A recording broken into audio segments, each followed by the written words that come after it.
இன்றைக்கி பாருங்கள், நம்ம கேரட் சாப்பாடு தான் ஸ்கூல் லஞ்ச் பாக்ஸுக்கு எப்படி செய்யுதுன்னு பார்க்கலாங்க.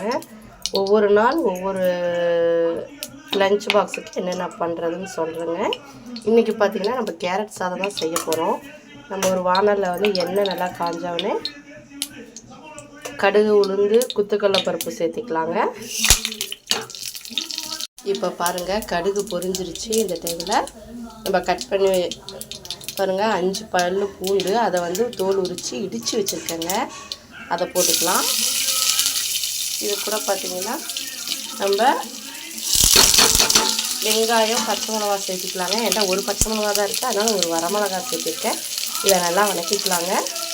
பாருங்கள், வெங்காயம், மிளகாய், பூண்டெல்லாம் வதங்கிடுச்சு. இந்த டைமில் நம்ம ஒரு 5 கேரட் சீவி வச்சுருக்கேங்க, அதை சேர்த்துக்கலாம்.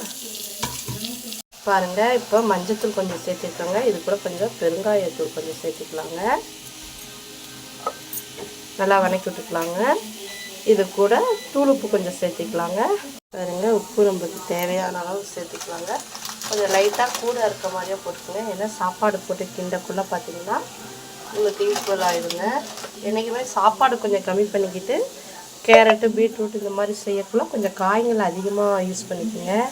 ஏன்னா குழந்தைங்க வந்து காய் சாப்பிட்டா தான் ரொம்ப நல்லது. இதை நல்லா வதக்கி விட்டுக்கலாங்க மூடி வச்சு.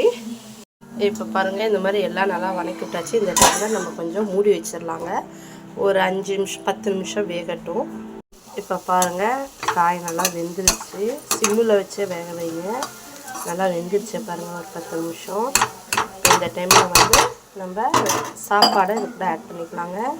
இப்போ பாருங்கள், நம்ம அடுப்பு ஆஃப் பண்ணலாங்க, சிம்மில் தான் இருக்குது. நம்ம சாப்பாடு இது மேலே போட்டோங்க. இது கூட பார்த்திங்கன்னா கொஞ்சம் தேவையான அளவு நெய் விட்டுக்குங்க. இதுக்கு மேலே நம்ம சாப்பாடு கிண்டிக்கலாங்க. பாருங்கள், நம்ம சாப்பாடெல்லாம் பாருங்கள் நல்லா உதிரியாக பாருங்கள், நல்லா இருக்குது. ஆனால் ரொம்ப சாப்பாடு வேறையெல்லாம் வடிச்சிடாதீங்க. இந்த மாதிரி செஞ்சு கப்புக்கு பிள்ளைங்களுக்கு போட்டு கொடுத்து பாருங்கள். கண்டிப்பாக உங்களுக்கு ரொம்ப பிடிக்கும். இந்த மாதிரி ட்ரை பண்ணி பாருங்கள். உங்களுக்கு பிடிச்சிருந்தா லைக் பண்ணுங்கள், ஷேர் பண்ணுங்கள், கண்டிப்பாக சப்ஸ்கிரைப் பண்ணுங்கள். தேங்க்யூ.